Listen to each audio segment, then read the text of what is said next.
Hi అండి అందరికీ. నేను మీ సీత. ఎలా ఉన్నారండి అందరూ? బాగున్నారు కదా? నేనైతే చాలా బాగున్నానండి. మీరు కూడా బాగుండాలని మనస్ఫూర్తిగా కోరుకుంటున్నాను. ఫస్ట్ టైం నా వీడియో చూస్తుంటే ప్లీజ్ సబ్స్క్రైబ్. ఈరోజు రెసిపీ వచ్చేసి పాలకూర ఉల్లికారమనండి. దీని టేస్ట్ అయితే చాలా బాగుంటుందండి. మనం రైస్ చపాతీలోకి ఇందులోకైనా సరే ఈ కర్రీ చాలా బాగుంటుందండి. మనం పాలకూరతో ఫ్రై పప్పులే కాకుండా ఇలా కూర కింద కూడా వండుకోవచ్చండి. దీన్ని ఏ విధంగా చేసుకోవాలో చూసేద్దాం రండి. ముందుగా అయితే నేనైతే పాలకూరనైతే ఈ విధంగా తీసుకున్నానండి. అలాగే 4 మీడియం సైజు ఉల్లిపాయలనైతే తీసుకున్నాను. పాలకూర శుభ్రం చేసేసుకుని ఇలా చిన్న చిన్న ముక్కల కింద అయితే కటింగ్ చేసుకోవాలండి. పెద్ద కాడ ఉంటది కదా! ఆ కాడనైతే తీసేసుకోవాలండి. కొంచెం లెక్క తీసేసుకుని అక్కడి నుంచి అయితే మనం కటింగ్ చేసుకోవాలండి. ఇలా చిన్న చిన్న ముక్కల కింద అయితే కటింగ్ చేసేసుకోవాలండి పాలకూరనంతా కూడా. నేనైతే ఒక 2 కట్టలనైతే తీసుకున్నానండి. ఈ పాలకూర ఇలా ముక్కల కింద కట్ చేసుకొని ఒక ప్లేట్‌లోకి అయితే తీసేసుకుందామండి. అలాగే ఉల్లిపాయలను కూడా మనం చిన్న ముక్కల కింద అయితే కట్ చేసుకోవచ్చండి. ఇలా మొత్తం అన్ని ఉల్లిపాయలని కూడా ఇలా కట్ చేసేసుకోవాలండి. ఇప్పుడైతే మిక్సీ జార్ అయితే తీసుకుందామండి. మిక్సీ జార్ తీసుకొని ఈ కట్ చేసిన ఉల్లిపాయ ముక్కలనైతే మిక్సీ జార్లో వేసుకుందామండి.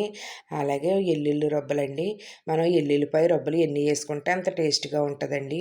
నేనైతే ఒక 20 రబ్బల దాకా వేసాను. అలాగే రుచికి తగ్గ సాల్టు, కొంచెం కారం కూడా వేసుకున్నానండి. ఒక స్పూన్ కారం వేసుకొని బరగ్గా కట్ బరగ్గా అయితే కొంచెం బరగ్గా అయితే నేను మిక్సీ పట్టించుకున్నానండి. మెత్తగా పట్టించుకోకూడదండి. ఉల్లిపాయలు గట్రా మెత్తగా పట్టించుకోకూడదు. అలా బరగ్గా పట్టించుకొని పక్కన పెట్టేసుకున్నానండి. ఇప్పుడు స్టవ్ వెలిగించుకొని కడాయి పెట్టుకొని ఆయిల్ వేసుకొని ఒక స్పూన్ జీలకర్ర, ఒక 2 ఎండుమిర్చినైతే ముక్కలు చేసి వేసుకున్నానండి. వేసుకొని మనం పెట్టుకున్నాం ఈ ఈ కారం ఉంది కదా! ఉల్లికారం, దీన్నైతే బాగా వేయించేసుకోవాలండి. ఆయిల్ అంతా పైకొచ్చేదాకా వేయించేసుకోవాలి. ఆయిల్ అంతా పైకొచ్చేదాకా వేయించుకుంటే దీని టేస్ట్ అయితే చాలా బాగుంటుందండి. ఆయిల్ పైకొచ్చిన తర్వాత ఇప్పుడు ఈ పాలకూరను కూడా వేసేసుకొని బాగా కలిపేసుకోవాలండి. ఇది కూడా మనకి బాగా ఆయిల్ అంతా పైకొచ్చేదాకా వేయించుకోవాలి. ఇలా అయితే వేయించేసుకోవాలండి.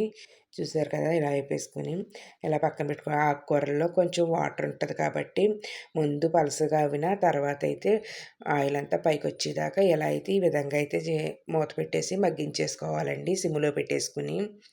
ఈ విధంగా మగ్గించేసుకున్నాక ఈ పాలకూర, ఉల్లికారం అయితే రెడీ అయిందండి. చూసారు కదా! ఎంతో టేస్టీగా ఉండే ఈ పాలకూర, ఉల్లికారం అయితే రెడీ అయిందండి. మనకి రైస్‌లోకి, చపాతీలోకి చాలా బావుంటదండి ఈ కర్రీ అయితేని. ఇప్పుడైతే ఒక బౌల్‌లోకి అయితే తీసేసుకుందామండి. ఒక ప్లేట్ తీసుకొని ప్లేట్‌లో అయితే ఈ బౌల్‌ని అయితే పెట్టేసుకుందాం. ఎంతో టేస్టీగా ఉండే పాలకూర, ఉల్లికారం అయితే రెడీ అయిందండి.